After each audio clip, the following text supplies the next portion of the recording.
It started the night I found her laughing behind the bathroom door. My wife, Claire, always laughed like she owned the air in the room. But that night, the laugh had venom in it. I remember standing in the hallway, towel around my neck, dripping water on the hardwood floor, listening. Her phone was on speaker. I shouldn't have listened, but I did. And that's when everything began to rot. I told him the dress was for a work party. He believed it, like always, Claire said, smug. Then a voice I didn't recognize answered, "He's too old to keep up anyway. You're better off with me, babe." Old. That word slapped harder than a punch. I wasn't some frail man. I worked my entire life building things, houses, apartments, legacies. Even after retiring, I was sharp. My mind worked faster than men half my age. But she didn't see that anymore. She only saw the gray in my beard and the lines in my hands. Claire used to say I made her feel safe. Now, apparently, I made her feel tired. I stepped away before she opened the door. I didn't confront her that night. I went back to the bedroom, turned off the lights, and stared at the ceiling while she slipped in next to me, humming, her perfume still thick in the air, cheap and sweet, not the kind she used to wear, not the kind I ever bought her. It was a thunderstorm of realization. I didn't know how long it had been going on. I didn't know who the voice belonged to. But I knew one thing. My wife, the woman I gave everything to, was cheating. Not just physically. She was emotionally gone, invested somewhere else. I wasn't her husband anymore. I was her fallback, her sponsor, her fool. The next morning, she made pancakes. Blueberry. My favorite. That's how it always is, isn't it? They feed you like you're a dog they're trying to distract while they rob you blind. "You're quiet," she said, flipping the last pancake. "Didn't sleep much," I answered. She didn't press.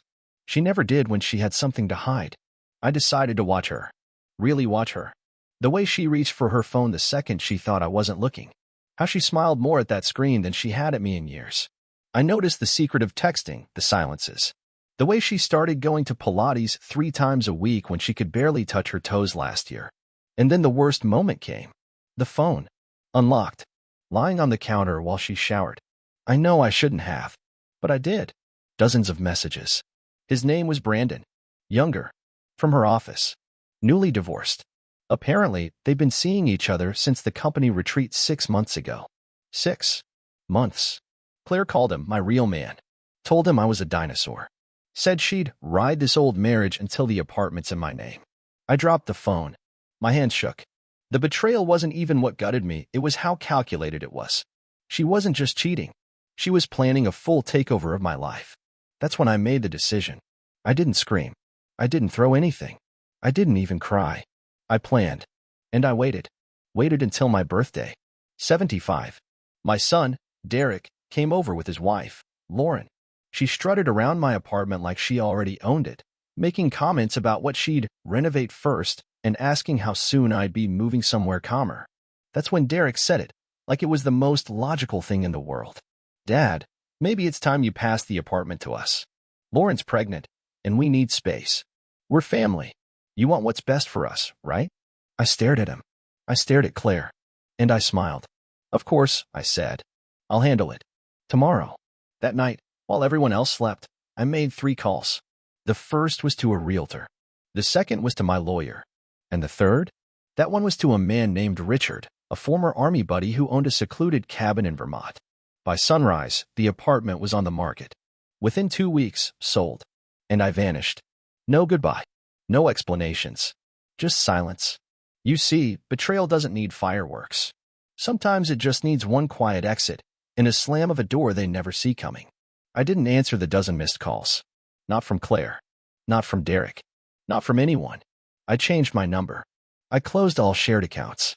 I forwarded nothing. The day I left it all, except my pride. The cabin was small, but it was mine. No footsteps echoing lies. No fake smiles. Just the creaking wood, the soft hum of the wind through the pines, and the smell of honesty in the air. That first morning, I brewed coffee slowly. I drank it in silence, staring out into the mist curling over the lake like it was wrapping me in peace. And for the first time in years, I breathed without choking on pretense. Claire, meanwhile, was unraveling. She tried to call my lawyer. He ignored her. She sent emails. They bounced. Derek came by the apartment to find a young couple already moving in. Lauren reportedly cried. Claire cursed the air itself.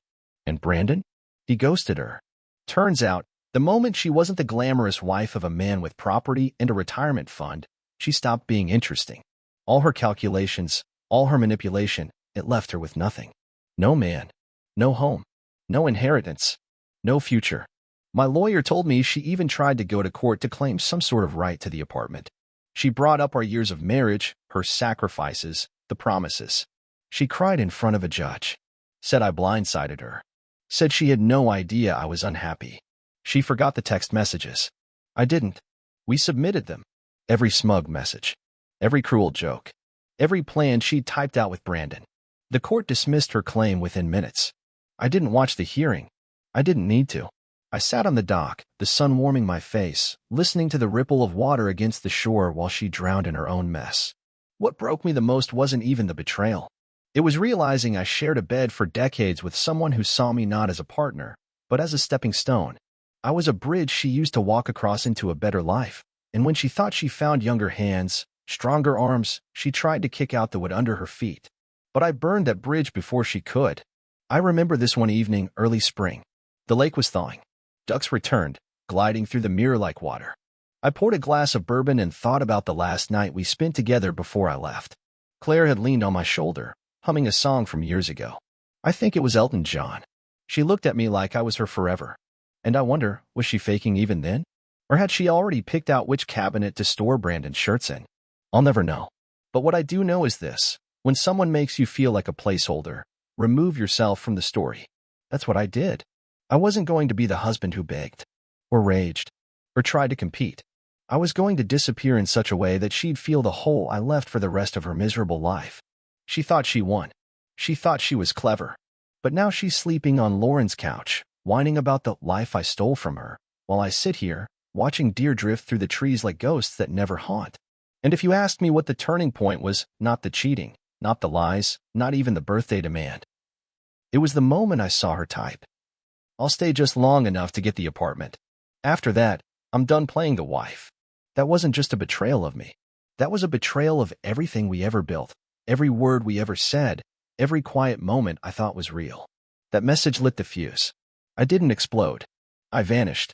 Sometimes, the loudest revenge is the one done in silence, without warning, without a single shout. Just a disappearing act so complete. They wake up in a life without you and realize they never had one of their own. A month after my quiet departure, I received a letter. Handwritten. Torn edges. No return address, but the shaky handwriting gave her away. Claire. It started with a lie. Of course. I don't know what happened. I just want to talk. Maybe you misunderstood something. You left so suddenly. I read that line 5 times. Not because I didn't understand it, but because I couldn't believe how deep her delusion went. Misunderstood? I misunderstood her calling me a wallet with legs. I misunderstood her comparing me to a crusty towel while her boy toy called her queen. The only thing I misunderstood was how long she'd been pretending. She went on about how much she missed the life we had, the comfort, the safety. Said she couldn't sleep without my snoring next to her. Said she didn't care about the apartment, or the money, or any of it, just wanted her partner back. She folded the letter with care, tried to make her words sound like a song, a plea. But all I heard was noise. Empty, selfish noise. I didn't respond. A week later, another letter arrived. This one wasn't as polished. No opening pleasantries. No apologies. Just venom. You think you're better than me? Running away like a coward? You can't just erase me. I gave you the best years of my life. You'll regret this. Ah, there she was. The real Claire. When love didn't work, she tried guilt. When guilt didn't work, she turned to threats. A woman of many masks, but always the same face underneath. Then came the visit. I saw her from the window. She didn't recognize the truck parked out front. It wasn't mine. Borrowed it from a neighbor just in case. She stood in the clearing in front of the cabin, arms folded, eyes scanning the windows like I owed her a stage. I didn't go out. I let her stand in the cold for 15 minutes. When she finally left, she screamed something at the trees, kicked the snow, and sped off in a rusted sedan. I watched her tail lights vanish like a stain being washed out by the storm clouds. That night, I slept better than I had in weeks. You'd think I'd feel sad, seeing the woman I once loved unravel like that. But there was no sadness, just relief. Like exhaling after holding your breath underwater for too long. You see, Claire never loved me. She loved what I could give her. The stability, the reputation, the comfort. But when life slowed down, when the spotlight shifted, she went hunting for a new stage to perform on. And I was just supposed to be the silent curtain behind her act. I started going into town twice a week. There's a small diner there, owned by a woman named Teresa. Widow. Sharp tongue. Soft eyes. Makes the best peach cobbler I've ever tasted. We talk sometimes. Nothing romantic. Just two people who've seen storms and made it through without pretending the rain felt good. Teresa doesn't ask questions I'm not ready to answer. She just listens when I talk. Offers coffee. Offers silence. Offers peace. One night, I told her a little of the story. Just a piece. She looked at me and said, "You're not broken.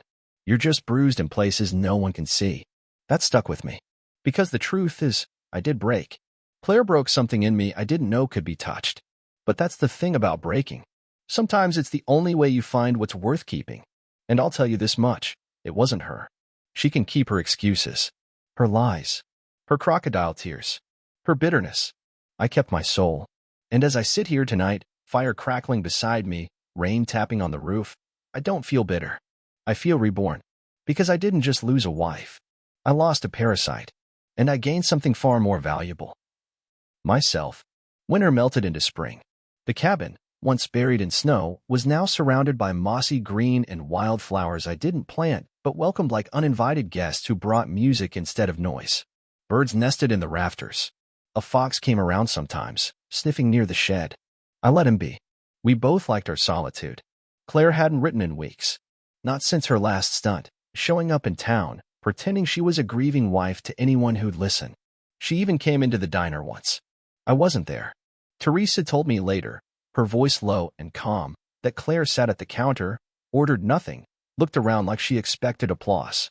When Teresa asked if she needed something, Claire said, "I'm looking for my husband. He's confused. He's not well." Teresa, bless her, didn't even blink. "He looks plenty well to me," she said, then turned her back and wiped down a clean glass. Claire left. That was the last sighting. I knew she wasn't done, though. People like her don't end things quietly. They regroup, reload, and come back swinging when they think you've let your guard down. But I had nothing left for her to ruin. What Claire didn't understand, and probably never will, is that you can't burn a man who already walked through the fire and made peace with the scars. Derek tried reaching out, too. Sent me an email through my attorney. "Dad, I don't know what she told you, but it's not that serious. We just needed help. You've got more than you need." I thought family meant something. Family? This coming from the same man who, on my 75th birthday, told me to pack up my memories and move out so his wife could redecorate my history. He didn't want a father. He wanted a property manager. So I answered once. Just once. A single line. "You made your choices. I'm making mine." He didn't write again. Lauren did, though. And she didn't ask. She threatened. Told me they were considering legal action, that I was abandoning my duty as a patriarch, whatever the hell that meant. I didn't even open her second email. Just blocked the address. The will was already changed. Everything I owned, what little I kept, was going to charity. A shelter for abused men. I'd seen too many stories like mine end in silence and shame. I wanted my story to end differently. I wanted my ending to mean something. And still, some nights, it crept in. Not regret. Not grief. Just a quiet ache. A whisper of, how the hell did I let it get that far? The answer was simple. Love. That stupid, blinding thing. It makes you believe the best in someone long after they've stopped being worthy of it. It lets you forgive too much, overlook too much, survive on crumbs when you once had banquets. Love turns kings into beggars, and beggars into fools. But it also teaches you. Brutally. Relentlessly. And once you learn, really learn, you don't go back. The next summer, I hosted a barbecue. Nothing big. Just a few neighbors, Teresa, a mechanic named Joe who helped me fix the roof, and Marlene, a retired teacher who brought fresh strawberry pie and stories about her dead husband's poker games. No one asked about Claire. No one asked about the past. We talked about tomatoes and fishing and the best local whiskey. I laughed. Not a fake smile. Not the polite kind. A real laugh. I didn't realize how long it had been since one of those left my chest without dragging pain behind it. Later, I stood at the edge of the lake, barefoot in the grass, listening to frogs sing like they were drunk on moonlight. And I said something aloud, not to anyone in particular. Just to the trees, the sky, the version of me that used to wake up next to poison and call it love. "Thank you for leaving," I said. Because if she hadn't left me emotionally, hadn't disrespected me, hadn't stabbed me in the back while smiling across a dinner table, I'd still be trapped. Still be dying slowly in a beautiful prison she built from my blind devotion.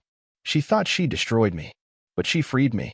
And there's nothing more terrifying to people like Claire than a man they no longer have power over.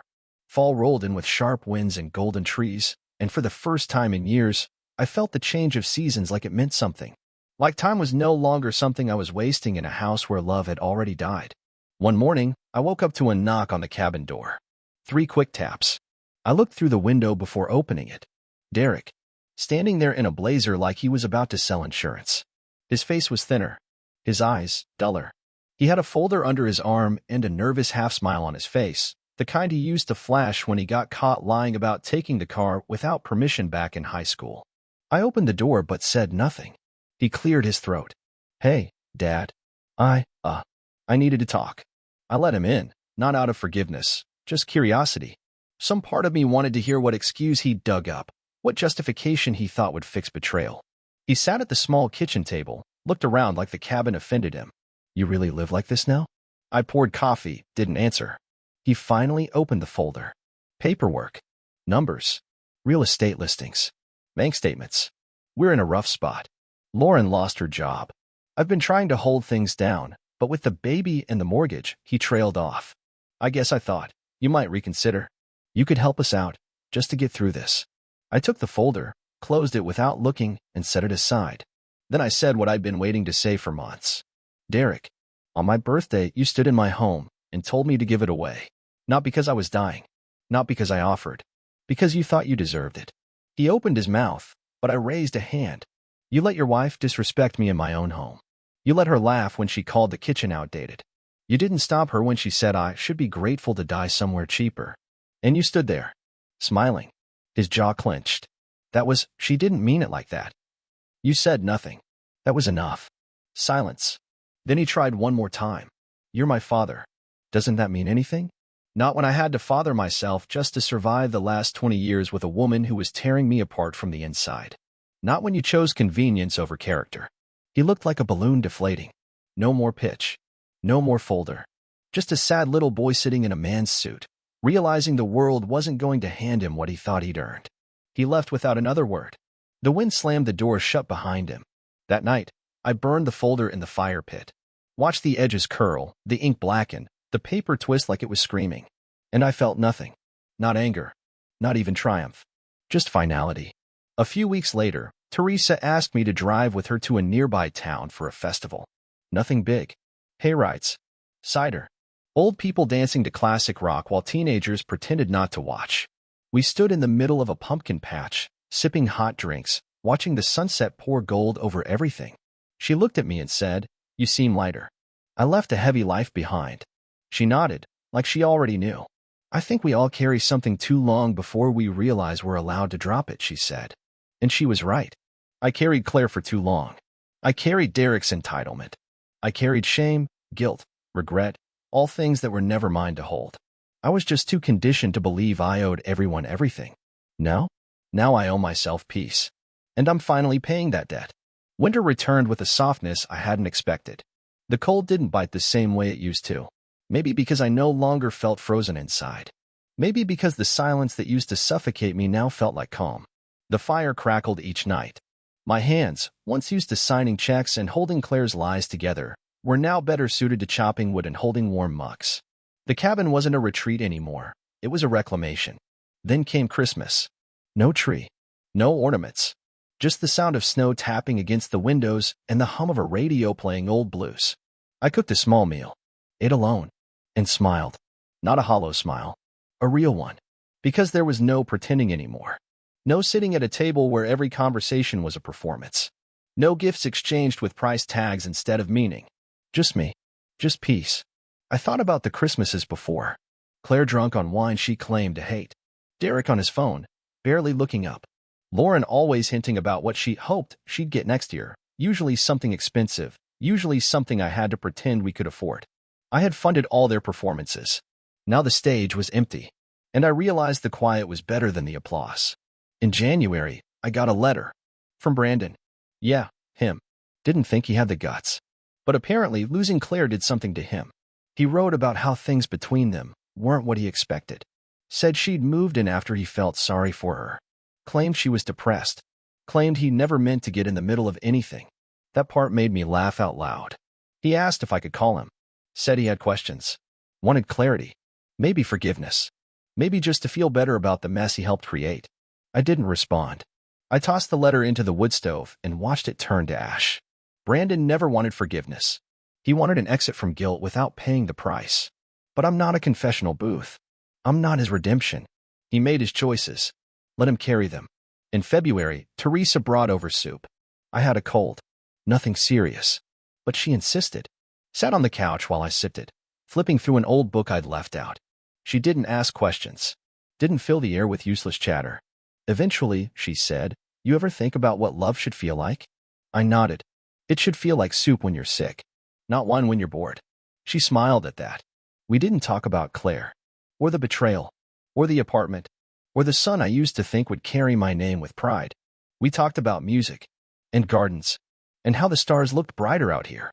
That night, I sat on the porch, wrapped in a blanket, staring at the sky. I thought about everything I'd lost, everything I'd given, everything I'd sacrificed for people who saw me as an obstacle, not a man. And then I thought about what I'd gained. Freedom. Not the kind you shout about. The kind that comes with finally being unseen by the people who only watched you for what they could take. That's when I realized I didn't just survive betrayal. I transcended it. Not by winning. Not by revenge. But by building a life so full of honesty that there was no room left for liars. Claire probably still blames me. Derek probably still plays the victim. Let them. Their story is over. Mine isn't. Because somewhere in the silence of this cabin, I found something I never knew I needed. Not revenge. Not justice. But clarity. And clarity is the sharpest knife there is. March came with thawing snow and the scent of damp earth. Trees began to wake up again, and so did I slowly, without fanfare. Life out here didn't rush. It crept back in, like light through half-closed blinds, touching everything gently but without asking permission. One morning, I got a call. Not a number I recognized. I let it go to voicemail. Later, I listened. Claire. Her voice cracked like a record left in the sun. She sounded older. Not just in years, something else. Worn. Hollow. Hi. I don't even know why I'm calling. Maybe because I have nothing left to lose. Maybe because I still don't understand how you just disappeared. Everyone talks about how I messed things up, but they weren't there. They didn't live in that silence. You think I was cruel? Maybe. Maybe I was scared. Maybe I hated who I was with you because I didn't know who I was at all. I ruined everything, didn't I? Pause. I miss you. Click. I deleted the message. It wasn't that I felt nothing.